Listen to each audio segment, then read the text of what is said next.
Assalamualaikum warahmatullahi wabarakatuh. Pimpinan dan anggota Komisi 6 yang kami hormati, Pak Menteri Perdagangan, Wamendak, beserta jajaran, serta Menteri Koperasi dan UKM, Pak Teten Mas Duki, Direktur LPDB, juga dari Dekopin, Pak Nurdin Halid yang kami hormati. Pertama ingin kami tujukan kepada Kementerian Koperasi dan UKM. Beberapa waktu yang lalu, ini khususnya koperasi, kami dikejutkan oleh sebuah berita penutupan 50 aplikasi online koperasi di Indonesia. Meskipun itu ditutup atas temuan OJK bersama Kementerian Koperasi, meskipun pada akhirnya diralat. Karena ternyata setelah diverifikasi ulang, ternyata yang dimaksudkan OJK tuduhannya adalah melakukan aplikasi ditujukan untuk umum, ternyata aplikasi itu hanya untuk anggota koperasinya sendiri. Tetapi keputusan tersebut sudah paling tidak mencemarkan nama baik beberapa koperasi yang selama ini eksis di daerah. Kami juga menyayangkan kenapa hal seperti ini sampai terjadi. Apakah dari kementerian yang memang dibiarkan begitu saja, ketika ada OJK menemukan sesuatu, Kementerian Koperasi tinggal mengiyakan, sehingga ketika dirilis 50 koperasi ilegal. Dampaknya apa, Pak? Di daerah itu timbul ketidakpercayaan terhadap koperasi-koperasi yang disebut itu, meskipun kemudian diralat oleh OJK sendiri bersama koperasi, itu pun setelah mendapatkan protes dari asosiasi koperasi. Nah, yang seperti ini kan kasihan. Sementara koperasi dituntut untuk melakukan modernisasi pelayanan, sudah melakukan digitalisasi, tetapi kemudian divonis seperti itu. Bahkan kalau di bawah di daerah itu bukan aplikasinya yang ilegal, tapi koperasinya dituduh ilegal, sehingga banyak nasabah yang ingin menarik uangnya dari yang di koperasi simpan pinjam, banyak yang ingin menarik uangnya di koperasi. Bahkan yang ingin bertransaksi tidak jadi. Karena apa? Asumsinya koperasi yang disebut itu ilegal, padahal yang dimaksud adalah aplikasinya untuk beberapa koperasi. Nah, hal-hal semacam ini jangan sampai terulang lagi di kemudian hari, supaya kehadiran Bapak selaku pembina yang membina koperasi-koperasi itu dirasakan kehadirannya oleh koperasi di bawah. Yang berikutnya, Pak Menteri, meskipun ini bukan ranah di sini, tetapi kami juga informasikan karena bersinggungan dengan tugas Komisi 6. Kami saat ini di Badan Legislasi mendapat tugas membahas RUU Cipta Kerja yang di dalamnya juga mengatur tentang UMKM dan koperasi. Salah satu yang kami kaget adalah usulan pemerintah ketika menyederhanakan syarat pembentukan koperasi, bahwa koperasi bisa didirikan oleh 3 orang. Padahal di undang-undang yang lama sudah di syaratnya 20 orang. Meskipun belum dibahas, tetapi kami ingin mengembalikan koperasi sesuai dengan jati dirinya, bahwa koperasi itu asasnya kekeluargaan. Kalau 3 orang itu bukan akumulasi orang, bukan kerjasama, tapi akumulasi modal yang terjadi.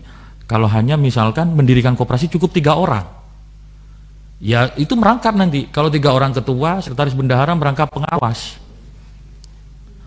Nah, itu nanti ranah dalam pembahasan berikutnya, tetapi paling tidak kami ingin mengingatkan, sekali lagi mengingatkan, apa tujuan dari dibentuknya koperasi itu. Bukan untuk akumulasi modal. Kalau hanya 3 orang, ya tinggal ambil 3 orang yang punya duit banyak, bikinlah koperasi. Itu bisa bertebaran nanti koperasi-koperasi itu yang rentenir dibiarkan. Itu kaitannya dengan koperasi.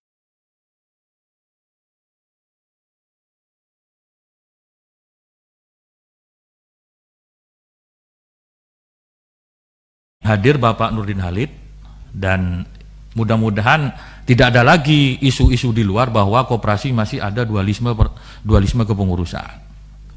Nah, karena ini kalau ada anggaran negara di situ, tapi persoalan di Dekopin belum clear, ini dikhawatirkan menjadi persoalan hukum di kemudian hari. Syukur-syukur persoalan ini sudah clear, bahwa Dekopin itu ya hanya satu, yang dipimpin oleh Bapak Nurdin Halid. Yang berikutnya terkait dengan UMKM,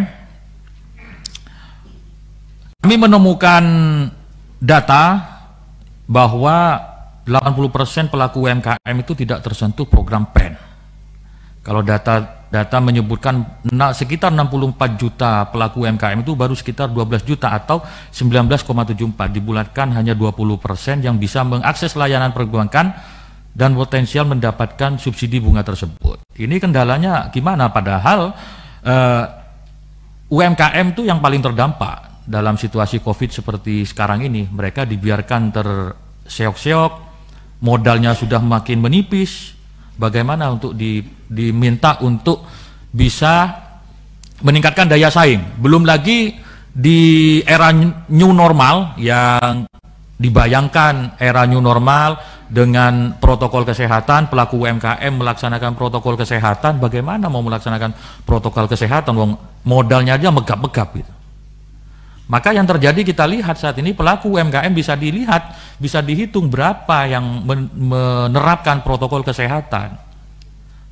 Paling ya tidak nyampe 10%. Ini masih sangat rawan dalam kondisi pandemi seperti ini.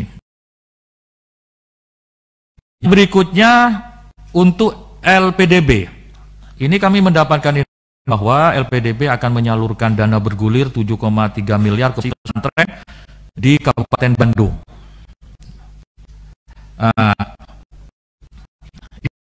Ini sudah sejauh progresnya, dan ke depan kira-kira gambaran LPDP untuk membantu koperasi-koperasi sejenis itu seperti apa? Artinya kehadiran LPDP untuk membantu koperasi-koperasi yang berbasis di pesantren, kita harapkan lebih luas lagi dan lebih banyak lagi, dan kami minta penjelasan. Yang berikutnya untuk Kementerian Perdagangan. Kita tahu bahwa saat ini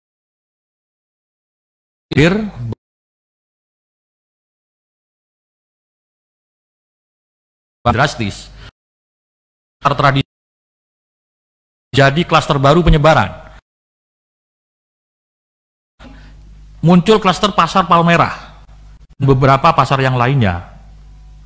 Bukankah pemerintah sudah menyiapkan berkomitmen bahwa daerah semuanya mengikuti protokol kesehatan? Tapi baru-baru ini di pasar tradisional yang memang itu salah satu pusat aktivitas kegiatan warga menjadi klaster baru.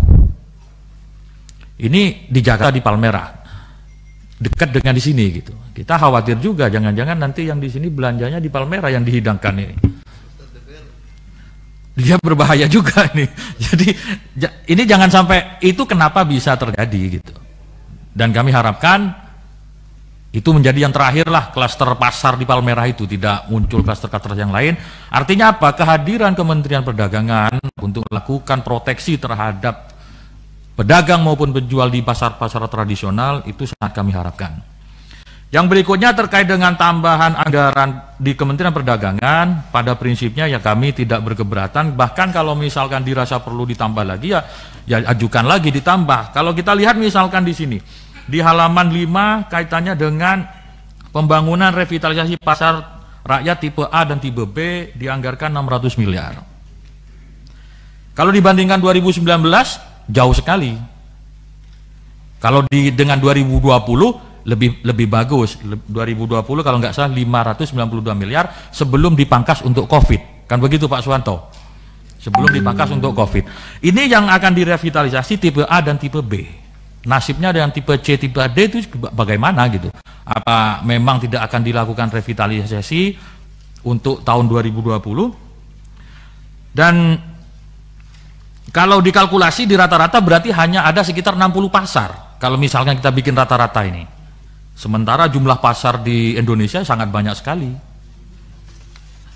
Kalau dibandingkan dengan misalkan di halaman 6 peningkatan kewirausahaan, bantuan pemasaran berupa pembangunan jajanan kuliner untuk 100 kawasan wisata sebesar 300 miliar.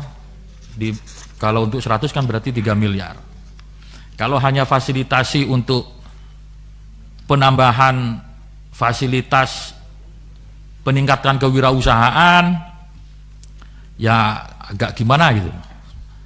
Jadi mohon nanti dijelaskan pula. Dan pada prinsipnya kami kalau soal anggaran ya silahkan aja kalau asalkan uangnya ada gitu. Kalau Komisi 6 kan tinggal meneruskan saja, nanti tugasnya teman-teman di Badan Anggaran, khususnya yang dari Poksi 6. Terima kasih pimpinan, kurang lebihnya mohon maaf. Assalamualaikum warahmatullahi wabarakatuh.